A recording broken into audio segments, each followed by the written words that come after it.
In today's video, we're going to be showing you what it takes to prep a drift car for an event. There's a lot of stuff to do. I have Tony here with me. Let's get into it. Guys, before we get started in today's prep video, I need to thank a couple of the partners who help keep this content free for you guys. Number one partner being Holdfast. Holdfast is my own brand. We sell steering wheels, merchandise, sometimes sweaters and stonkers. So it's pretty sick. If you feel like you want to support the channel, Holdfast is the best way to do that. That comes directly to us, and it helps hire people like Anthony and John behind the camera. So thank you guys. You're actually a part of this team, believe it or not. Our second biggest partner is going to be FDF Race Shop. They make angle kits and control arms for almost every car out there.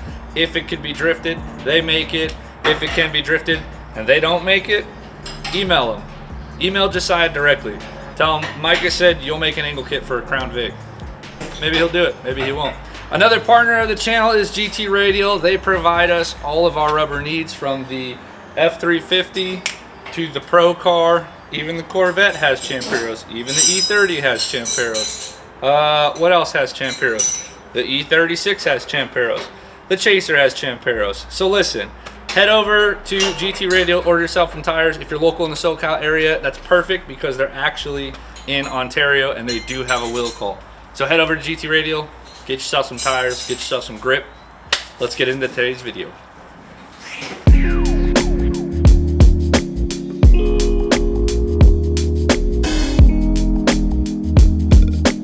There is a ton of things to go over in a drift car, again, when you're getting it ready for an event. It's really easy to get overwhelmed with how much stuff needs to be done on a car in order to prep it. If you take this simple approach to prepping the car, I think it'll help you a lot.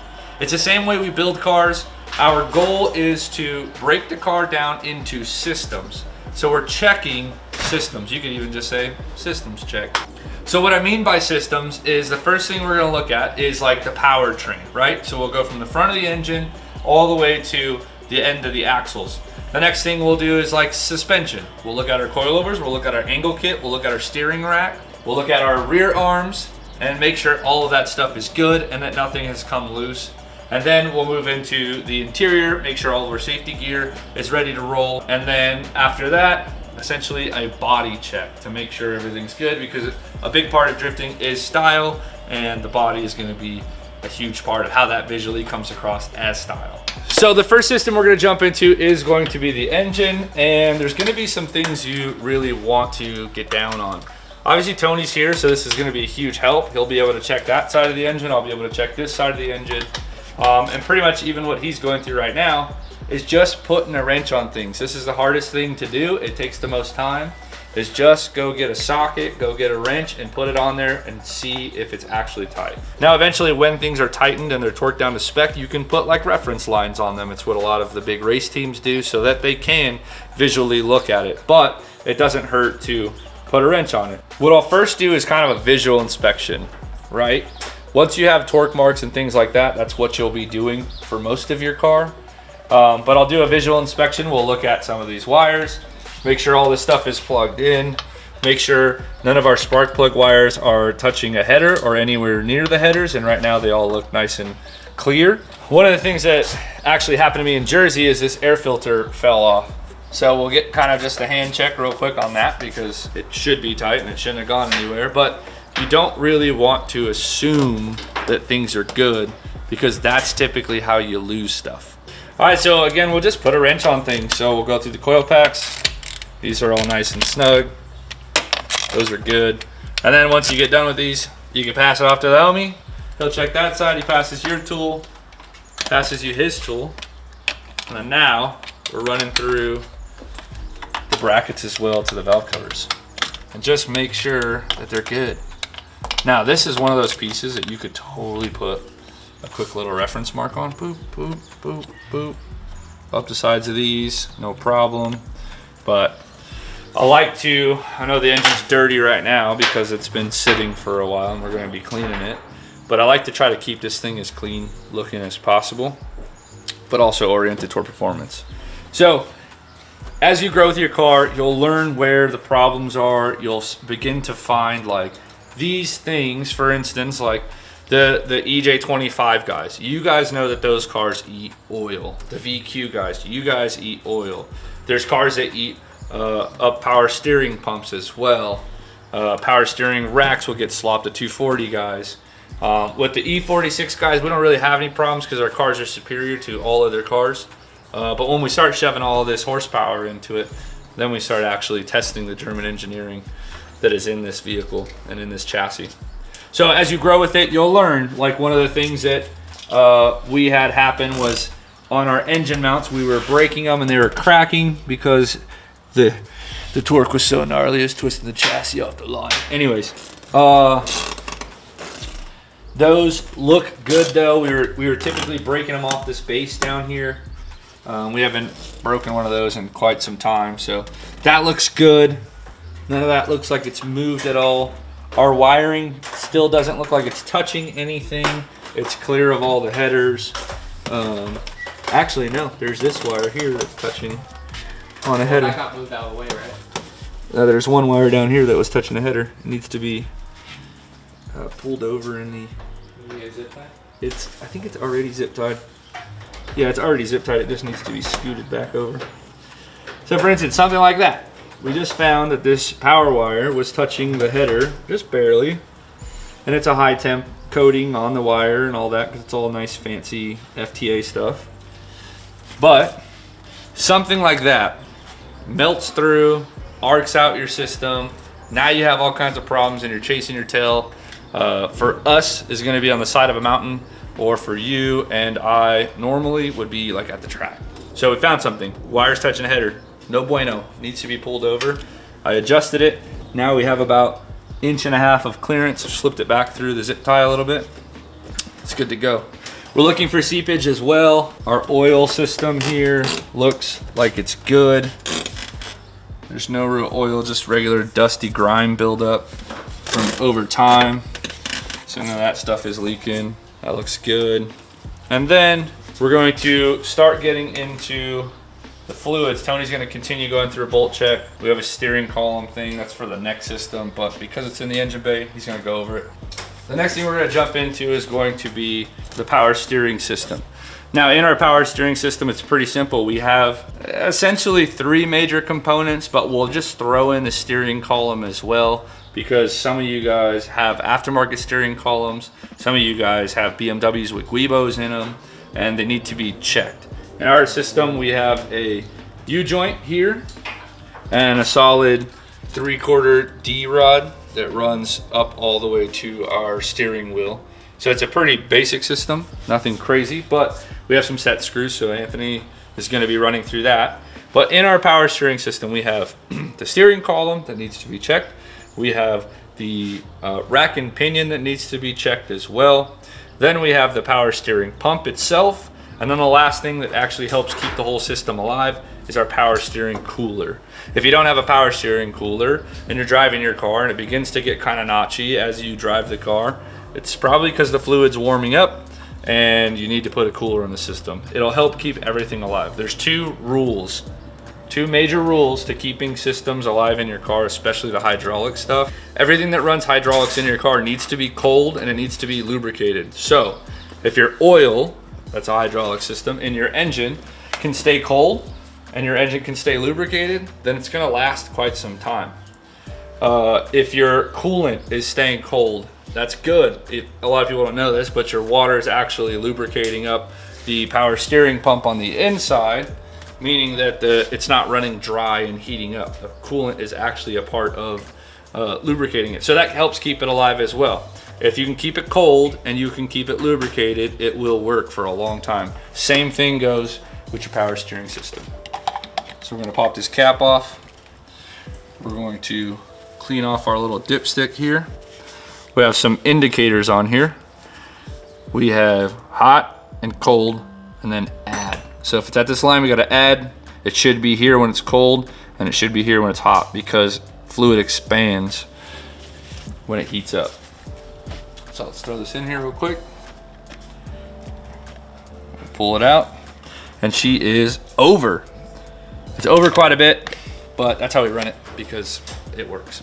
So one of the other things that you're gonna find is that in this car, we do run a lot of the fluids on the higher side, mostly because we don't wanna run out of them. So for instance, our oil is going to be overfilled. I already know that because we just recently did an oil change on the car. The oil in our engine will be a little bit overfilled. The power steering shouldn't be overfilled, but it is overfilled. I should probably drain some out, but we've been running it like this for a while, so I'm not going to. But if you don't feel comfortable with running it a little bit high, you should pull some out. I'm fine. It's been running like this for a while. The next thing we'll look at is all these ANs here on our cooler. These are all nice and snug. Nothing looks loose. Nothing feels loose, but we'll get a wrench on those things as well. One of the issues with our power steering cooler system is this return line. It's all blown out. So at one point, this rubbed something. The only reason it hasn't been changed out is because on this side of the system, it's the low pressure side. On the high pressure side, we want to make sure that that line stays nice and good. But the low pressure side, it's a return. It's not leaking. We're not going to mess with it just yet. And then looking down at the power steering rack, we're going to see those fittings. There's absolutely no fluid on it at all. It all looks good. Again, you can put a wrench on it, but I think we're good. And then the steering rack will also check for any play in the steering column system. Then we'll check for any play in the steering rack. There's a little bit of movement on the main shaft, but nothing to be too worried about. The cool thing about E46 steering racks is they're still pretty plentiful. I know a bunch of the 240 nerds are starting to take our E46 racks and cut their subframes up to use them because BMW parts are superior. But as of right now, they're not too expensive and they're pretty readily available even at like local parts stores like an AutoZone or an O'Reilly's or an Advanced or a Partech or whatever places you can kind of get OEM parts from. So if you don't have oil in your engine, your motor's gonna blow. It's gonna seize. You're gonna have all kinds of problems. You'll get rod knocks. Those two nice, beautiful metal surfaces are going to not have a fluid barrier between them, and they're going to kiss. And then when they kiss, you have all kinds of problems. So check your oil because it's very, very, very, very, very important. I'm gonna wipe this off real quick, make sure it's good, and then we're gonna dip this thing back in. We'll pull it out. My dipstick is broken. Again, we're marking nice and high. We got a big cooler as well on the car for the oil system because we want to keep it cold and we want to keep it lubricated. So we have a big oil cooler on the front. We got a big old oil filter on the front. This filter is a hack. If you guys want to know about this filter, a big part of oil is capacity. That filter is off a 1987 Ford Fox Body Mustang 5.0 HO. That's what you're gonna tell them at AutoZone, and they're gonna bring you this big old oil filter. So if you guys want to run that big fat oil filter on a remote system, that's how you get it. So oil system, obviously our oil pump, our bearings, our galleys, all of that stuff, but our filter, and then all of our lines that go up to our cooler. So we paired our power steering cooler and our oil cooler back to back, and then we put one nice little spa fan to cool them both down. So that helps us keep this car alive. Some of you guys are probably asking, like, what are your credentials as far as telling us how to keep a motor alive? This engine here has been to hell and back, I think at least 100 times, and it's been in the car since 2019, and it's still here. So, Strong like bull. strong like bull, strong like ox. So when we tell you guys to do these things, this is kind of the byproduct. Now, obviously this is paired with good tuning and good engine building as well, but also with people who are willing to actually check on their crap, like Anthony here. So the oil looks good, it's all clean, it's gonna stay cold, none of these lines are leaking. And we are going to now move I'm gonna move to the transmission, but before we go underneath the car and look at the transmission to make sure it's good, one thing I need to remind you guys of is your radiator system. We don't have it in the front of the car. We have a rear mount radiator. And so our cooling system is in the back of the car, but make sure that you check your coolant. If your coolant is low, fill it up. I don't care what you fill it up with. You can fill it up with hose water, Arrowhead, Crystal Geyser. Don't put Dasani in your car. That's actually disrespectful. Don't put Dasani. Dasani's disgusting. And that's coming from an Arrowhead kid. Arrowhead all behind you, all right? Arrowhead's fire. If you don't like minerals in your water, you're stupid, and you probably drink smart water, and your dad left when you were a kid, and now your mom's a single mom and she can barely carry the household on her back because you're too much of a little weenie to help out. Drink Arrowhead.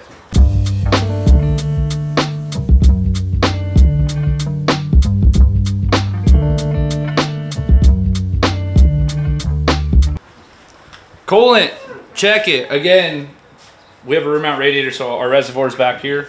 We have our overflow and our expansion tank as well. And both of these should be pretty low. I haven't checked these in a while. I'm anticipating them being low. That one's got a little moisture in it. This one's got water at the bottom. Let's get her filled back up.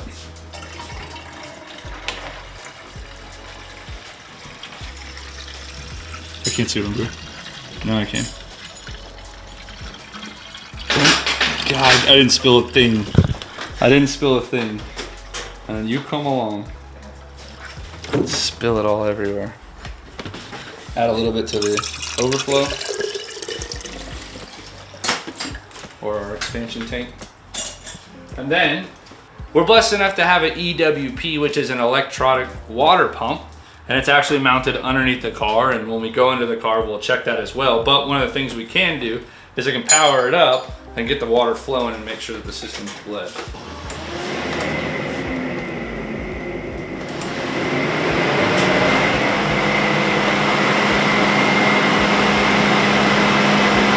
it looks like it's going down a little bit. Sometimes you gotta kiss it so you can help it. Yeah, it worked.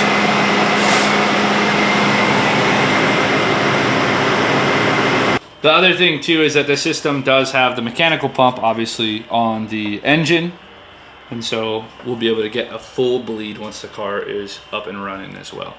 So everything is topped off. Once we fire up the car and warm it up, then we'll come back and look at all the levels on all of the cooling system. Boom. So Tony's under there running through the transmission. I can just kind of tell you about what you should look for in your transmission. One, any leaks that are going on. You should also try to check the lines going to your slave cylinder. Make sure there's no issues there as well. And if all that's pretty good, then you should be all right. And then you'll move into your drive shaft. Make sure that your drive shaft bolts are good. Most of you guys who are following the channel are usually Beamer kids. So you guys have that guibo. Look at the condition of the guibo. Is it dry? Is it rotting? And how are the hardware, and is the hardware that's holding it all together tight? And then you'll just move to the back to the diff. Actually, you guys will also have a center bearing. You're gonna wanna grab that drive shaft, move it around, and look at the slot that's in your center bearing, because those go out all the time. And I couldn't count how many times somebody's come to me and be like, oh, I lost my center bearing, I can't drive anymore. So make sure those center bearings are good. There's a lot of aftermarket people who sell them. They're upgraded, they're updated, they're better. They're so much better. So jump into a good center bearing and then jump to the diff. Make sure the 4 bolts on your diff, or your M3 boys, the 6 bolts on your diff, or your drive shaft going into your differential is good. Another like super common thing you'll hear is that people's angle kits will come loose. Very common. Very, very, very, very, very common. And what they like to do is they like to go blame the manufacturer. It's FDF's fault for making a kit that comes loose. Are you stupid? Angle kits come loose. You're beating the hell out of them. You're asking them to do all kinds of gnarly stuff, and you're not gonna ever go back and check it? Run through your angle kit. Most of the time on a Beamer, there are gonna be two bolts on it that come loose, and that can be a big problem. The number one bolt I hear people breaking on an angle kit is this shank right here that goes through the subframe. Now, FDF has spent a lot of time developing these shanks and coming up with some nice materials to use in order so that they don't shear. I have not broken one on my FDF kit, but if that comes loose and I don't check it, it will walk around and it eventually will shear off. And that's a bad day, because typically most of you guys are running an E46 style coilover, and if this goes and breaks, sometimes the pinch that happens up here with the bolt to the coilover, that's also going to come apart. So you're gonna have a real bad problem, then a fender gets eaten up and blah, blah, blah, blah. Before you know it, you're gonna have a lot of issues. Run through your angle kit. Oh, the second one that usually comes loose, especially for those of you guys on like SLR kits, this bolt here, this main bolt that goes through your knuckle, that one will come loose as well. Now on an FDF kit, you kind of get rid of all those problems because you have a double shear setup, and this really isn't gonna like break. I find it really hard to believe that this would ever break, relatively speaking, to other angle kits. Or on top of all the cool things that FDF has come up with to make this thing almost indestructible, you also have a super nice tie rod. But you have these adapters that will take this full length tie rod now, and we'll hook it up to your BMW rack all the way out to the FDF knuckle. And this thing just doesn't have a weak point in the center. Now your weak point is way over at the ends, which they're not as weak as having a center point that kind of pivots. There's a lot of room for stuff to bend. The ends can bend. It happens, times bend. But dude, I put this thing through hell and it hasn't broken. I haven't had a single problem with this angle kit. So run through it, check your coilover bolts, check your tie rod, check your inner tie rod, check your main bolts, and your lollipops as well. And then you should be good. We're checking the drive shaft bolts. That's about it right now. What do you want to look for? You're down there. Loose stuff. So vague. Oh man. We're pretty much checking the drive shaft, and we don't have a center support bearing or anything because it's a one piece. So we're just checking the bolts over here on the U-joint.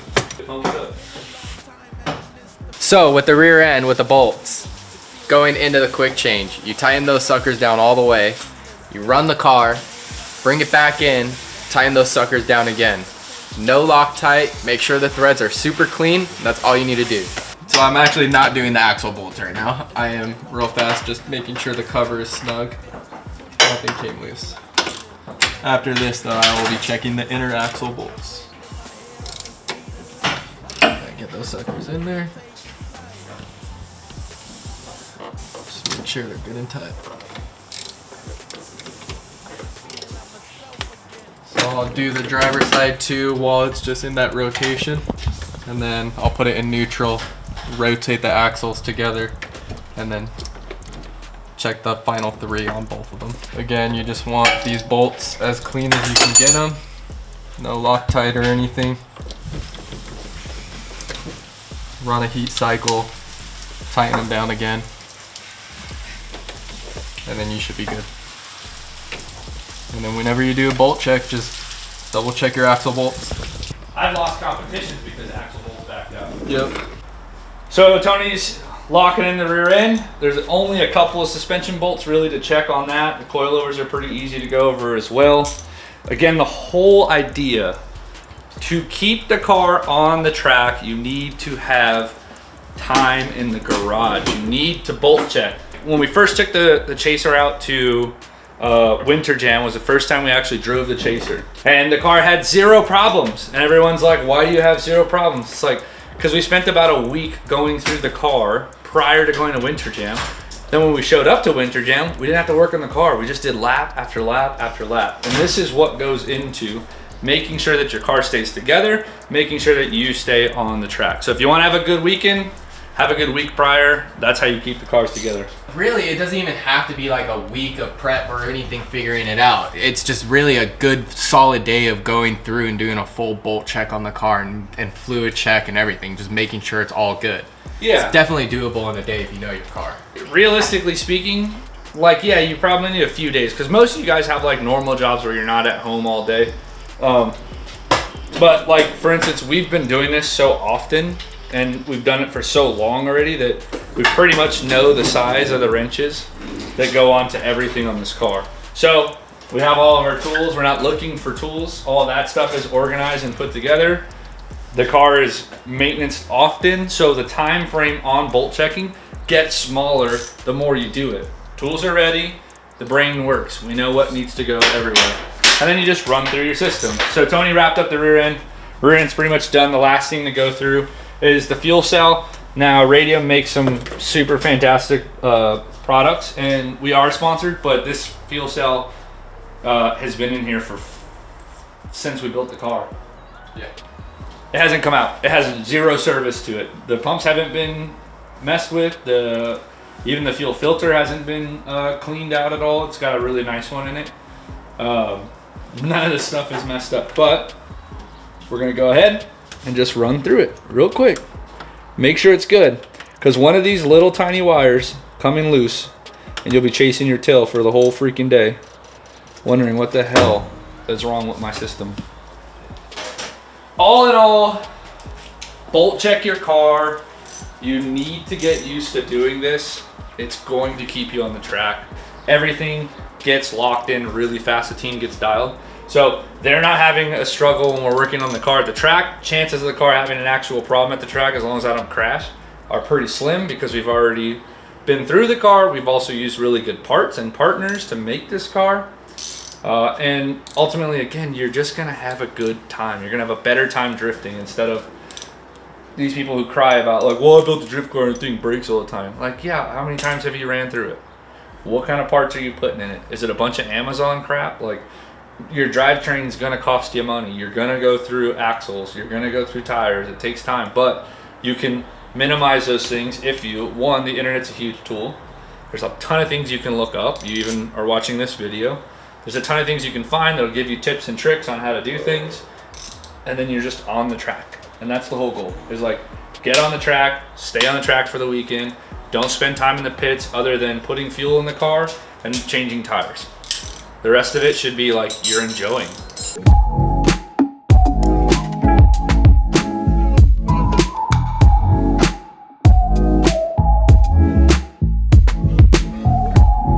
So the last thing you're gonna do is run through the body.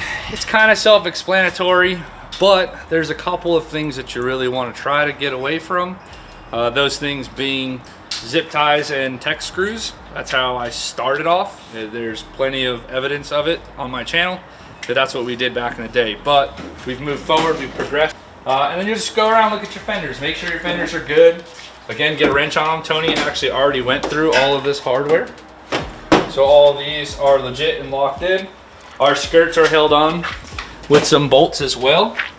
We have weld nuts that go into the chassis. Weld nuts are better than riv nuts. This is a riv nut here. Riv nuts are pinched in, and so you can run your bolt into it and through it, but sometimes these spin, and that sucks. So we swapped them out and we did weld nuts. But Tony already ran through the entire body. The rear bumper is on, everything looks good. We gotta do a tail light before we hit the road, and we gotta get the front bumper on and mounted before we hit the road as well, and it's also gotta get wrapped. So there's a bunch of stuff to look over in your car, and this does take time, but again, the more time you spend in the garage typically will equal more time on the track.